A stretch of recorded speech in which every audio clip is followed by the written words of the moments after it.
नमस्कार बच्चों, मैं Devkinandan Rathore study zone classes के यूट्यूब चैनल में आप सबका एक बार फिर से स्वागत करता हूं। कल अपन ने जैसा कि कल पढ़ लिया था विद्युत चुंबकत्व का फर्स्ट पार्ट पे अपन चल रहे थे, जिसका अपन नाम था विद्युत धारा के चुंबकीय प्रभाव। इसको अपन स्टडी कर रहे थे। इसमें अपन ने देखा था, सबसे पहले इसका इंट्रोडक्शन मैंने तुम्हें बता दिया था। उसके बाद मैंने ओरेस्टेड का एक्सपेरिमेंट समझाया, उसके ऑब्जर्वेशन और उसके कंक्लूजन के बारे में तुम्हें बताया। फिर उसके बाद चुंबकीय क्षेत्र का अपन ने अध्ययन किया था। आज जो अपना टॉपिक है वो बहुत ज़्यादा इंपॉर्टेंट है एग्जाम पर्पज के हिसाब से। हर साल बायो-सावर्ट नियम से इसमें क्वेश्चन रिपीट होता है एग्ज़ाम में। तो एग्ज़ाम के पर्पज से बायो-सावर्ट नियम बहुत ज़्यादा इंपॉर्टेंट होने वाला है। इसके बारे में आज की क्लास में डिस्कस करेंगे। तो सबसे पहले मैं इसका डायग्राम बता देता हूँ आपको। बायो-सावर्ट नियम, जैसा कि कल अपन ने देखा था ओरेस्टेड का नियम। ओरेस्टेड ने ये बताया था कि कोई भी धारावाही चालक तार है, उसके द्वारा जो चुंबकीय क्षेत्र उत्पन्न होता है वो किस प्रकार से होता है। तो बायो-सावर्ट नियम में भी चुंबकीय क्षेत्र के बारे में बताया गया है। कोई भी धारावाही चालक तार है तो उसके किसी बिंदु पर चुंबकीय क्षेत्र का मान ज्ञात करने के लिए बायो तथा सावर्ट ने एक नियम दिया, जिसे बायो-सावर्ट का नियम कहते हैं। इस नियम में उन्होंने ये बताया था कि कोई भी एक धारावाही चालक तार है, उस पर चुंबकीय क्षेत्र का मान ज्ञात करना है। तो सबसे पहले हम जब चुंबकीय क्षेत्र का मान ज्ञात करेंगे तो इस चालक तार पर एक छोटे से अल्पांश यानी कि एक छोटे से पार्ट की, एक छोटे से हिस्से की कल्पना करते हैं। वो पार्ट है हमारा ए बी, जिसकी लंबाई है dl वेक्टर। तो इस डायग्राम में अपन बायो-सावर्ट नियम के हिसाब से चलें तो यह है कि XY एक धारावाही चालक तार है जिसमें I धारा प्रवाहित हो रही है। I धारा प्रवाहित हो रही है। इस चालक तार पर एक छोटे अल्पांश AB की कल्पना करते हैं जिसकी लंबाई है dl वेक्टर। इस अल्पांश के मध्य बिंदु से r दूरी पर एक बिंदु P है जहां पर चुंबकीय क्षेत्र का मान ज्ञात करना है। तो बायो-सावर्ट के नियम के अनुसार चुंबकीय क्षेत्र का मान कैसे ज्ञात करते हैं, देखो। बायो-सावर्ट के नियमानुसार इस अल्पांश dl वेक्टर के कारण वायु या निर्वात में स्थित किसी बिंदु पर चुंबकीय क्षेत्र की तीव्रता अर्थात चुंबकीय क्षेत्र का मान निम्न पर निर्भर करता है। बायो-सावर्ट के नियमानुसार जो ये अल्पांश dl वेक्टर के कारण वायु या निर्वात में स्थित कोई बिंदु P है जहां पर चुंबकीय क्षेत्र का मान निम्न पर निर्भर करता है। किन पर निर्भर करता है? पहला, चुंबकीय क्षेत्र या चुंबकीय क्षेत्र की तीव्रता चालक में प्रवाहित विद्युत धारा के समानुपाती होती है। यानी कि चुंबकीय क्षेत्र का मान यानी कि dB वेक्टर किसके समानुपाती होता है? धारा के। दूसरा, चुंबकीय क्षेत्र की तीव्रता का मान इस अल्पांश की लंबाई के समानुपाती होता है। किसके समानुपाती होता है? इस अल्पांश की लंबाई के समानुपाती होता है, यानी कि dB vector is directly proportional to dl vector. तीसरा, किस पर निर्भर करता है? इस चुंबकीय क्षेत्र की तीव्रता का मान या चुंबकीय क्षेत्र का मान सदिश r वेक्टर और सदिश dl वेक्टर। इस चुंबकीय क्षेत्र की तीव्रता का मान सदिश r वेक्टर और धारा अल्पांश dl वेक्टर के मध्य कोण की ज्या अर्थात साइन थीटा के समानुपाती होता है। किसके समानुपाती होता है? जो r वेक्टर और dl वेक्टर है उसके मध्य का जो कोण थीटा है उसकी ज्या अर्थात साइन थीटा के समानुपाती होता है, यानी कि dl is directly proportional to sine theta. आपको पता होगा कि ज्या को बोलते हैं साइन और कोज्या को बोलते हैं कोस। और चौथा किस पर निर्भर करता है? चुंबकीय क्षेत्र की तीव्रता का मान इस अल्पांश के मध्य बिंदु से बिंदु P की दूरी के वर्ग के व्युत्क्रमानुपाती होता है, यानी कि dB vector is inversely proportional to 1/r²। किसके इनवर्सली प्रोपोर्शनल होता है? 3 के तो समानुपाती होता है। यानी डायरेक्टली प्रोपोर्शनल किसके होता है? चालक में बहने वाली धारा के अल्पांश की लंबाई के भी समानुपाती होता है और साइन थीटा के भी समानुपाती होता है, लेकिन दूरी के वर्ग के व्युत्क्रमानुपाती होता है। तो हमारे पास ये 4 इक्वेशंस यहाँ से आ गई है, समीकरण 1, 2, 3 और 4। तो अब देखते हैं अपन बायो सावर्ट का नियम क्या है।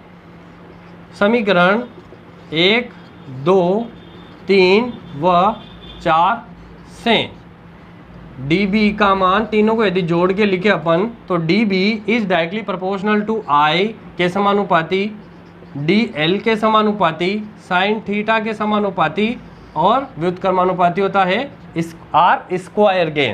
तो आप सबको पता होगा कि ये जो समानुपात का साइन है, जब इसे हटाया जाता है तो आपको पता होगा एक तो आता है बराबर और एक आता है स्थिरांक। ठीक है, यानी जब समानुपात का साइन हटता है तो एक तो आता है बराबर, एक आता है स्थिरांक।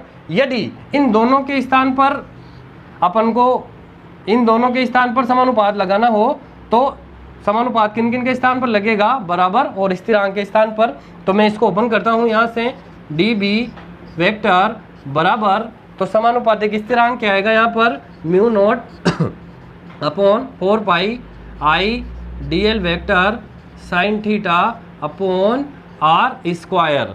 यहाँ μ0/4π समानुपातिक स्थिरांक है जिसका निर्वात या वायु में मान 10⁻⁷ न्यूटन पर एम्पियर स्क्वायर होता है। ठीक है बच्चों, μ0/4π क्या है? यहाँ पर समानुपातिक स्थिरांक है जिसका वायु या निर्वात मान 10⁻⁷ न्यूटन पर एम्पियर स्क्वायर होता है। और आगे इसको सॉल्व करते हैं अपन, तो क्या आ जाएगा यहाँ से? μ0/4π बराबर किसके है? 10⁻⁷ के। तो यहाँ से μ0 का मान क्या आ जाएगा? 4π × 10⁻⁷ न्यूटन पर एम्पियर स्क्वायर। ठीक है बच्चों, μ0 निर्वात की चुंबकशीलता है जिसे चुंबकीय पारगम्यता भी कहते हैं। ये तो बात हुई जब कोई भी तार, जो ये चालक तार है, उससे कोई बिंदु P निर्वात या वायु में स्थित है तो उसके लिए बायो सावर्ट का नियम हो जाएगा dB वेक्टर बराबर μ0/4π I dl sign theta upon r²। यदि इस धारावाही चालक तार के आसपास कोई अन्य माध्यम स्थित हो तो बायो सावर्ट का नियम क्या होगा? देखो,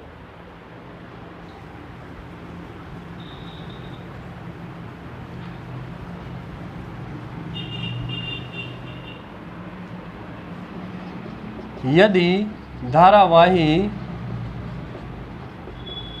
चालक तार के चारों ओर अन्य माध्यम उपस्थित है तो चुंबकीय क्षेत्र का मान क्या होगा? चुंबकीय क्षेत्र का मान, कोई अन्य माध्यम स्थित है तो dB वेक्टर बराबर μ/4π I dl vector sine theta upon r²। जहाँ यहाँ म्यू क्या है?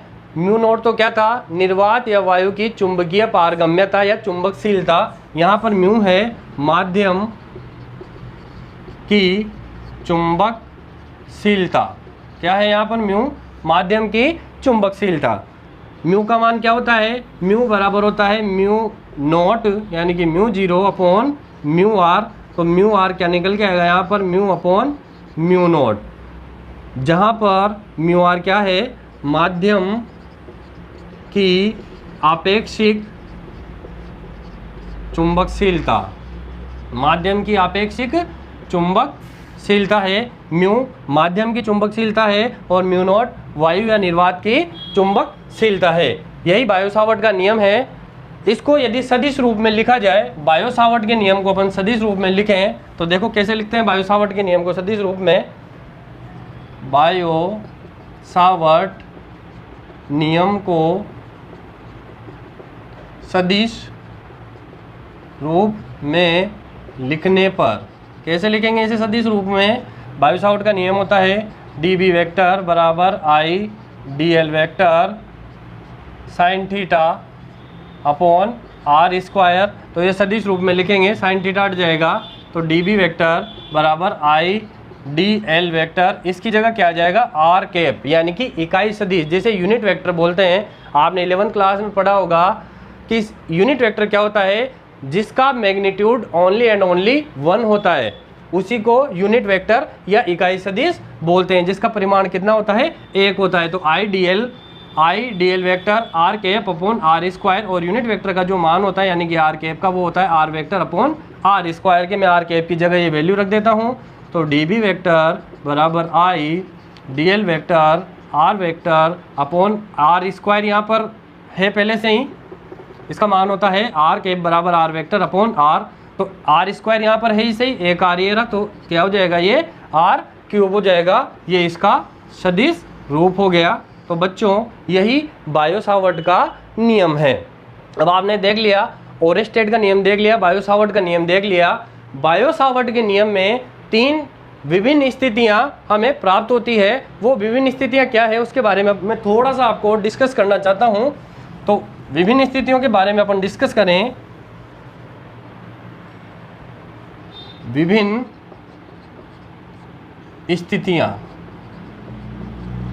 स्थितियां क्या होगी? अब आपके माइंड में क्वेश्चन होगा कि बायो-सावर्ट तो नियम तो फिनिश हो गया ना, ये विभिन्न स्थितियां क्या है? तो ये विभिन्न स्थितियां हैं यदि यह बिंदु P जो है वो वायु या निर्वात की जगह अलग अलग पोजीशन पर हो सकता है। जैसे कि बिंदु P की मैं बात करूं तो बिंदु P इस धारावाही चालक में प्रवाहित धारा की दिशा में हो सकता है, बिंदु P इस धारावाही चालक में प्रवाहित धारा के विपरीत दिशा में हो सकता है, बिंदु P इस धारावाही चालक तार के लंबवत दिशा में स्थित हो सकता है। तो सबसे पहले विभिन्न स्थितियों में पहली स्थिति यह है, यदि बिंदु P धारा प्रवाह की दिशा में स्थित है। कंडीशन क्या बनेगी इसकी? मैं डायग्राम छोटा सा बना देता हूँ यहाँ पर। ये अपने पास चालक तार है एक्स वाई, पहले बिंदु P इस पोजीशन पर था, लेकिन अब बिंदु P जिस दिशा में धारा बह रही है उसी दिशा में स्थित है, यानी कि बिंदु P यहाँ पर स्थित है। इसमें I धारा का प्रवाह हो रहा है। यह अपना छोटा सा अल्पांश है जिसकी लंबाई है dl, अल्पांश था AB, और इसके मध्य बिंदु से बिंदु P की जो दूरी थी वो थी r। बन गया। जब बिंदु P धारा प्रवाह की दिशा में स्थित है तो उसके लिए केस ये बनेगा। और आपको पता होगा कि जब कोई भी बिंदु किसी सीधी रेखा में स्थित हो या उस सीधी रेखा के विपरीत दिशा में स्थित हो तो थीटा का मान क्या होता है? यदि कोई भी बिंदु एक सीधी रेखा में स्थित है तो थीटा बराबर आता है 0 डिग्री। ठीक है बच्चों, थीटा बराबर क्या आता है? 0 डिग्री। तो यहाँ पर चुंबकीय क्षेत्र की तीव्रता क्या हो जाएगी? dB बराबर mu naught upon 4 pi I dl vector sine 0 upon r square. Sine 0 का मान कितना होता है? 0। तो dB क्या हो जाएगा? यहाँ पर 0 हो जाएगा। दूसरे केस की यदि मैं बात करूं, यदि बिंदु P धारा प्रवाह के विपरीत दिशा में स्थित है, यानी कि सेम केस है। पहले धारा प्रवाह की जिस दिशा में धारा प्रवाहित हो रही थी उस दिशा में बिंदु P स्थित था। इस केस में जो धारा इस दिशा में प्रवाहित हो रही है इसके जस्ट विपरीत दिशा में हो जाएगा, यानी कि ये बिंदु P कहाँ पर आ जाएगा? इस बार बिंदु P यहाँ पर आ जाएगा, यानी कि विपरीत दिशा में। और यहाँ से यहाँ की जो डिस्टेंस है वो कितनी हो जाएगी? r। लेकिन है तो ये एक ही लाइन में ना, एक ही रेखा में बिंदु P स्थित है। धारा प्रवाह की दिशा में था तब भी एक ही लाइन में था, धारा प्रवाह के विपरीत दिशा में तब भी एक ही लाइन में है। तो यहाँ पर थीटा बराबर क्या हो जाएगा? 180। और आपको पता होगा कि साइन 0 और साइन 180 दोनों का मान 0 होता है, तो यहाँ से भी चुंबकीय क्षेत्र का जो मान होगा dv बराबर mu naught upon 4 pi I D L vector sine 180 upon R square. तो dv वेक्टर क्या आ जाएगा यहाँ से भी 0। ये चुंबकीय क्षेत्र के न्यूनतम मान है। क्या मान है? ये चुंबकीय क्षेत्र का न्यूनतम मान है। तीसरा केस क्या आएगा इसमें? तीसरा केस आएगा इसमें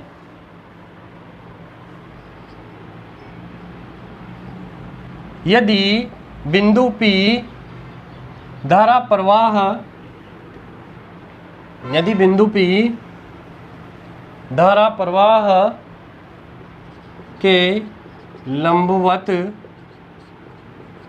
दिशा में स्थित है, यानी कि जिस दिशा में धारा प्रवाह हो रहा है उसके जस्ट लंबवत दिशा में स्थित है, तो डायग्राम इसका क्या बन जाएगा? इसका डायग्राम बनेगा ये, धारा प्रवाह इस दिशा में हो रहा है, ये अपना अल्पांश ए बी जिसकी लंबाई थी dl वेक्टर, बिंदु P परपेंडिकुलर है। बिंदु P क्या है? परपेंडिकुलर है। तो यानी कि ये बिंदु P और यहाँ पर चुंबकीय क्षेत्र का मान अपन को ज्ञात करना था, तो केस ये वाला बनेगा। इसमें आई धारा प्रवाहित हो रही है और ये अपना चालक तार XY था, तो यहाँ पर थीटा बराबर क्या हो जाएगा? 90 डिग्री। तो चुंबकीय क्षेत्र का मान dB वेक्टर बराबर mu naught upon 4 pi I D L vector sine 90 upon R square. तो dB वेक्टर का मान क्या निकल के आ जाएगा यहाँ से? साइन 90 क्या होता है? 1। तो mu naught upon 4 pi I D L vector upon R square. यह चुंबकीय क्षेत्र का अधिकतम मान है। लास्ट केस जो बनता है इसका, आपने देखा होगा जब बायो सावर्ट नियम चल रहा था तो मैंने ये बताया था कि जो चुंबकीय क्षेत्र का मान हमने ज्ञात किया वो केवल इस छोटे से अल्पांश के कारण ज्ञात किया। यदि मैं बात करूं कि संपूर्ण धारावाही चालक तार के कारण बिंदु P पर चुंबकीय क्षेत्र, पहले अपन ने जो ज्ञात किया था केवल और केवल इस छोटे अल्पांश के कारण चुंबकीय क्षेत्र का मान ज्ञात किया था। अब यदि इस पूरे तार के कारण चुंबकीय क्षेत्र का मान ज्ञात करना हो तो पूरे तार के कारण बिंदु P पर चुंबकीय क्षेत्र क्या होगा? B वेक्टर बराबर mu naught upon 4 pi I D L vector sine theta, या आर कैप भी लिख सकते हैं, इसको सदिश रूप में भी लिख सकते हैं और बायो सावर्ट के नियम में भी लिख सकते हैं। I D L vector sine theta upon R square, या ये नहीं लिखो तो mu naught upon 4 pi I D L vector R vector upon R cube. संपूर्ण धारावाही चालक तार के कारण, यानी कि कुल चुंबकीय क्षेत्र अपन ज्ञात कर रहे हैं, तो कुल के लिए किसका साइन लगा देते हैं अपन? सिग्मा का, यानी कि समेशन का साइन लगा देते हैं। तो ये संपूर्ण धारावाही चालक तार के कारण बिंदु P पर परिणामी चुंबकीय क्षेत्र क्या है? ये परिणामी यानी कि कुल, यानी कि नेट चुंबकीय क्षेत्र। बायो सावर्ट नियम हो गया, उसके 3 केस हो गए। एग्जाम पर्पज के हिसाब से बहुत ज़्यादा इंपॉर्टेंट क्वेश्चन है, हर साल क्वेश्चन रिपीट होता है। डायरेक्ट क्वेश्चन पूछा जाता है what do you mean by Biot Savart law, या बायो सावर्ट के नियम से आप क्या समझते हैं, इसका एक्सप्रेशन यानी कि इसका सूत्र बताइए या दीजिए। ठीक है बच्चों, समझ में आ गया होगा आपको बायो सावर्ट का नियम। एक और बात मैं आपसे यहाँ डिस्कस करना चाहता हूँ कि आप जब ये ऑनलाइन क्लास देख रहे हो तो उसके साथ साथ आप कॉपी वगैरह लेके बैठें, जिससे आप टाइम के साथ साथ इसे नोट करते रहें और समय समय पर इसको रिवाइज करते रहें। यदि किसी को हैंड रिटन नोट्स की ज़रूरत है, हैंड रिटन नोट्स की आवश्यकता है, तो स्टडी जोन क्लासेस का टेलीग्राम चैनल है, उसे आप प्ले स्टोर में जाके डाउनलोड कर सकते हैं और सर्च कर सकते हैं स्टडी जोन क्लासेज। वहाँ से आपको complete hand written notes Hindi medium वालों के लिए अलग उपलब्ध हैं और इंग्लिश मीडियम वालों के लिए अलग उपलब्ध हैं। वह या तो आप अपने हिसाब से उसे नोट्स बना सकते हैं वहाँ से लेके, या फिर उनके प्रिंट निकला कर आप उन्हें स्टडी कर सकते हैं। एकदम सिंपल वे में नोट्स दिए गए हैं। अगर आप एक बार देखेंगे उसे तो मैं वादा करता हूं आपसे कि आपको पूरी अच्छी तरीके से वो समझ में आ जाएंगे। कंप्लीट डायग्राम है, कंप्लीट थ्योरी है, कंप्लीट न्यूमेरिकल है और कंप्लीट डेरिवेटिव पार्ट्स वहां पर दिया हुआ है। कंप्लीट पीडीएफ बनी हुई है, आप उसे डाउनलोड करें और टाइम के साथ साथ अध्ययन करते जाएं और अपनी रेगुलर स्टडी स्टार्ट करें। ठीक है, बायो सावर्ट नियम फिनिश। इसके बाद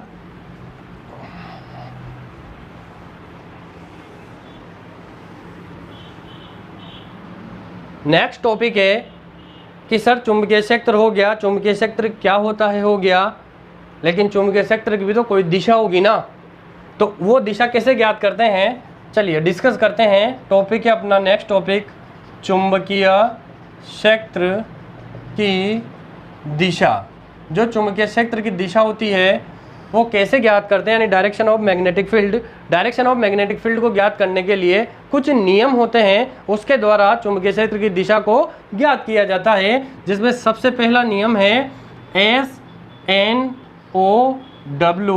नियम, यानी कि SNOW रूल बोलते हैं। SNOW रूल यानी कि स्नो नियम। ये क्या होता है, एक छोटी सी ट्रिक है इसकी।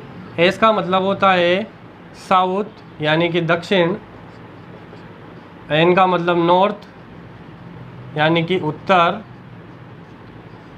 ओ का मतलब यहाँ पर मेरी तरफ से ओवर यानी कि ऊपर, और डब्ल्यू का मतलब वेस्ट यानी कि पश्चिम।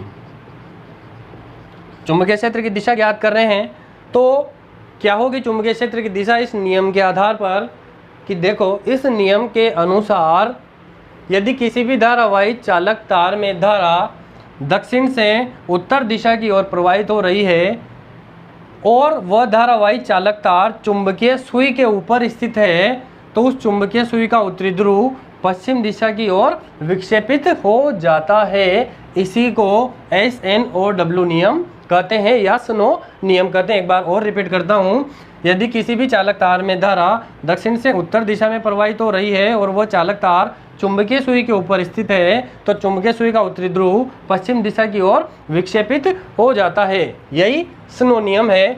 दूसरा नियम क्या है चुंबकीय क्षेत्र की दिशा ज्ञात करने का, दाएं हाथ के अंगूठे का नियम, यानी कि राइट हैंड थंब रूल। नियम के अनुसार किसी धारावाही चालक तार को अपने दाएं हाथ से इस प्रकार पकड़ें।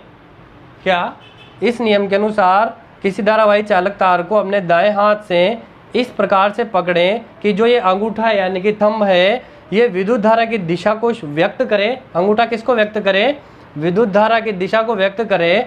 तो मुड़ी हुई अंगुलियां यानी कि एनसर्कल्ड फिंगर, क्या, मुड़ी हुई अंगुलियां चुंबकीय क्षेत्र की दिशा को प्रदर्शित करती है। ठीक है बच्चों, दाएं हाथ के अंगूठे का नियम क्या होगा, इस नियम के अनुसार यदि किसी भी धारावाही चालक तार को अपने दाएं हाथ से इस प्रकार से पकड़ें कि अंगूठा विद्युत धारा की दिशा को व्यक्त करे, तो मुड़ी हुई अंगुलियां, जो ये मुड़ी हुई अंगुलियां हैं, ये चुंबकीय क्षेत्र की दिशा को व्यक्त करती है। ठीक है बच्चों, तीसरा नियम वृत्तीय धाराओं के लिए दाईं हथेली का नियम, यानी कि right hand palm rule for circular current.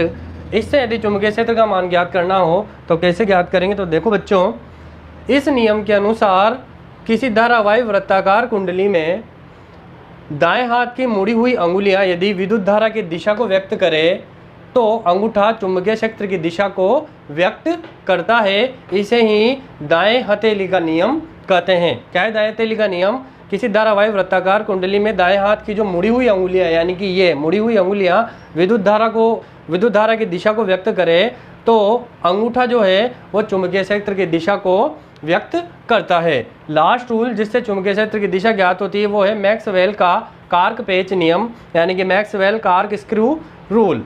इस नियम के अनुसार यदि किसी भी पेच को इस प्रकार घुमाया जाए, इस नियम के अनुसार यदि किसी भी स्क्रू यानी कि पेच को इस प्रकार घुमाया जाए कि इस पेच की जो नोक है वो विद्युत धारा की दिशा में आगे बढ़े, और इस पेच को घुमाने के लिए अंगूठे को जिस दिशा में घुमाना पड़ता है वह चुंबकीय क्षेत्र की दिशा को व्यक्त करता है। इसी को बोलते हैं मैक्सवेल का कार्क पेज नियम। इसे एक बार और रिपीट कर देता हूँ मैं। इस नियम के अनुसार यदि किसी पेज को इस प्रकार घुमाया जाए कि पेज की नोक विद्युत धारा की दिशा में आगे बढ़े और पेज को घुमाने के लिए, यानी कि ये जो पेज है इसको घुमाने के लिए अंगूठे को जिस दिशा में घुमाना पड़ता है वह चुंबकीय क्षेत्र की दिशा को व्यक्त करता है। ठीक है बच्चों, आज हमने पढ़ा है बायो सावर्ट नियम और चुंबकीय क्षेत्र की दिशा ज्ञात करने के रूल है। आशा करता हूँ कि ये सब चीज़ें आपको यहाँ पे समझ में आई होगी।